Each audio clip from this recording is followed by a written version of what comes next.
What's up, y'all? As you can see, I'm still out here at the range doing some testing out here. I've done a bunch of tests today. Got a couple more I'm wanting to still do. And this is one of them. As you can see, got the jelly contraption set up out here. Got the chrono. Got 2 blocks of gel. Now this far block is pretty taken up by some other stuff. Some 22s, LR, Magnum, and some 38 Special. If y'all hadn't seen those, I'll leave some links up above. Y'all can check those out. This block here was behind it to begin with, and I flopped it around. I was trying to keep this one clear, but the 38 Special didn't go as planned, and we got some wound tracks up into this clear block. But I should still have plenty of room to get done what I need to get done on this one. There's a couple little 22 LR projectiles. I didn't want to dig those out and cloudy up the gel, so you'll see those, but you know that shouldn't hurt anything. Because what we're testing here today is some stuff that Wesley sent to us, the Fort Scott Munitions 45acp 180 grain tumble upon impact. I've actually never actually used any of these.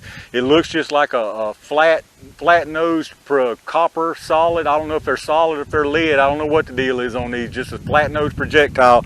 They're supposed to tumble, obviously, as the name says, tumble upon impact. So we're gonna see if they live up to the name. What I'm gonna do with them today is I'm gonna use 2 different pistols here, 2 different lengths. I'm gonna use the Rock Island, the full size 5-inch barrel 1911 Rock Island 1911 full size 5-inch barrel, and then we're also going to use the compact Colt, the 3.5-inch barrel compact Colt 1911. That way we'll see if barrel length has any bearing on how much these tumble or if they tumble at all. So it should be pretty interesting. But that's what we're doing today. Let me get this stuff out of the way. Let's get started. All right, y'all, let's get us some speed on these bad boys. We're going to do the Rock Island 5-inch barrel full-size 1911 first. Going to do a 2-round average on them and see what they're moving. So let's see what we get here, y'all.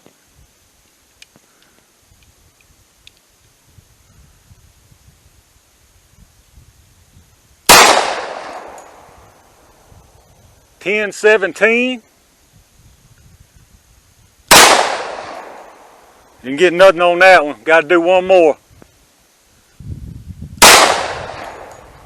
There we go, 10.29. So let's check the average on that. All right, the 2-round average on the tumble upon impacts out of the 5-inch full-size 1911 was 1,023 feet per second. Tell you one thing I did notice, firing those off, that's a different sound than just a normal full metal jacket or any other hollow point I've shot out of 45. That's a very odd sound on that. So anyway, 1,023 on the full size. Let me get reset up and we'll try the 3.5-inch. All right, here we go. The Colt Compact 3.5-inch 1911.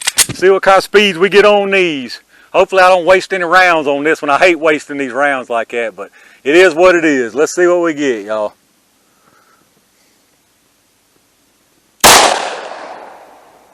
$9.46.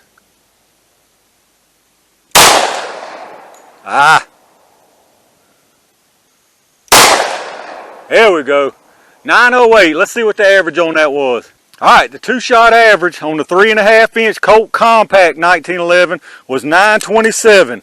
If you remember on the full size, it was 1,023, so not quite 100, all right at 100 feet per second difference between the two. So let's see what that equates to down in the jelly. Let me get this all moved out of the way, and y'all know what time it is. All right, y'all, it's tumbling jelly time. We're going to start out with the Rock Island full size, the 5-inch barrel version. I have no idea what these rounds are going to do, to be honest with you. I moved it back pretty far as the camera up there, just in case it goes into the second block. I honestly have absolutely no idea what these rounds are going to do. I don't know. Let's just see what happens, y'all. Let's just go for the gusto here. Here we go.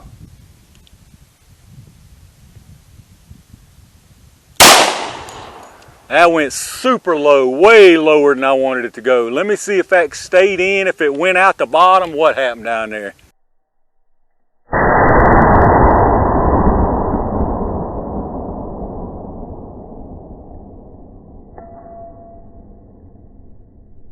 All right, that one actually stayed in the gel and it did tumble around backwards. But I'll be honest, I'm not really happy with that. As y'all can see, it touched the bottom there, and I think that board, the board may have affected it and kept it from doing whatever it was going to do and made it pop back up. So we're going to put one more in it for sure.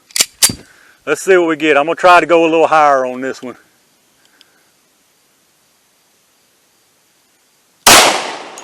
There we go. That's exactly straight in the center. So whatever happened there is definitely what we wanted to see happen. So let's go down there and check that out.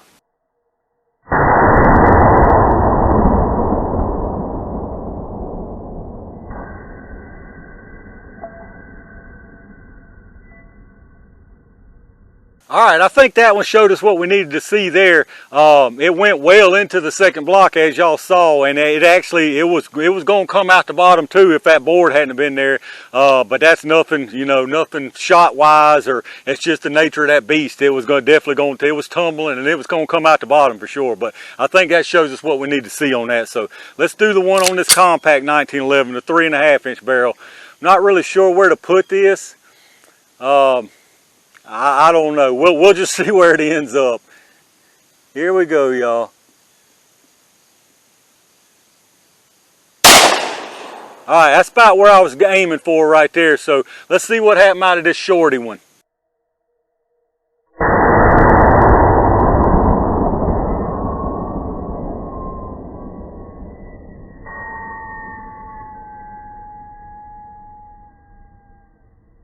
All right, y'all, let's check out what we got here. We got a doggone mess is what we got here. So what we're looking at here, this bottom track right here, that was the first one I ran through the full size. As you can see, the trajectory was just pointing down too much. That was all that was. And it definitely bounced off the bottom, off that piece of wood, and then come back up, turned around backwards somewhere through the rotation there, and ended up backwards right there. The second one through the full size is this one right here. That one's almost right in the center of the gel. You can see big fat wound channel. I'm assuming it turned around backwards in here just because of the size of the wound channel there. Kept going behind that little 22. Went into the block here. You can see it starts curving down, curves down, and the projectile's sitting right down here on the bottom of that piece of wood. Let's see, I'll back y'all up some so you can see the hole. There you go. So you can see the projectile. That's the projectile laying there right on the bottom. So like I say, it went down a little, looked like it curved up a little and then curved back down and was going down some more for sure. So, and it is sideways down there. So I'm assuming it tumbled around in here. And then the compact, that was this one right here. This top one, not the very top, that's coming from the other direction from something else, but this top one here, nice wound channel through here. Again, I'm assuming right in here is probably where it tumbled around because it is laying backwards over here. Kept going, the wound channel kind of fizzled out here, little thin line, and the bullets resting there backwards. I'll take y'all around to the other side and check it out here after I do the measurement on it, but all of the bullets are backwards. These two are completely backwards. This one down here at the bottom, that one's sideways. So let's get that measurement on the penetration on that, which I can tell you is it's just crazy penetration. So the first one out of the full size that bounced off the bottom down there, that one's sitting at about 21.5 inches. The second one out of the full size, which was this one here. No, which one was it, y'all? No, the second one out of the full size was the one laying down here on the bottom sideways. This thing is sitting down here at 27 inches. So we got 21.5 and 27 out of the full size. And then out of the compact, that's the one that went in here and rests right here backwards. So the compact is sitting at 24 inches. So all of them well over 20 inches. I mean, that penetration is crazy right there. All right, here we are looking at it from the other side here. So the bottom one again, that's the one that bounced off the bottom, boom, you can see right there, went back up and ended up backwards right about there. Well, you can see it ended up backwards right there. That's where that first shot went. The second full size, like I say, that was the middle tract here. This middle one, you can see it kind of working its way down, hit the gel there, kept on curving on down, and boom, ended up right there. It's sideways laying on the bottom down there. All right, and then the compact one was obviously this wound track, the top wound track. So you can see it came in and tumbled around in there, I'm sure. Kept going. and boom, ended up backwards right there. So all of those projectiles are completely intact, no deformation, but I am going to pull one right quick and see if I can tell whether it's a solid projectile or if it's some kind of jacketed one. All right, y'all, I pulled one out and I can just tell you for sure, these are solid projectiles. These are solid copper projectiles, 100%. As you can see, absolutely no deformation. The only scars you got is where it came out of the case there, and where I pinched it with some needle nose getting it out. But absolutely solid copper projectile, 100%. That being said, I'll be honest with you, I don't know how I feel about these rounds. Y'all have to let me know down in the comments, but I'm not sure how I feel about these rounds. I'm sure these things are very expensive, or way more expensive than some Full Metal Jacket, and I'll be honest with you, I feel like I can get that performance out of a Full Metal Jacket. I mean, Full Metal Jackets tumble sometimes.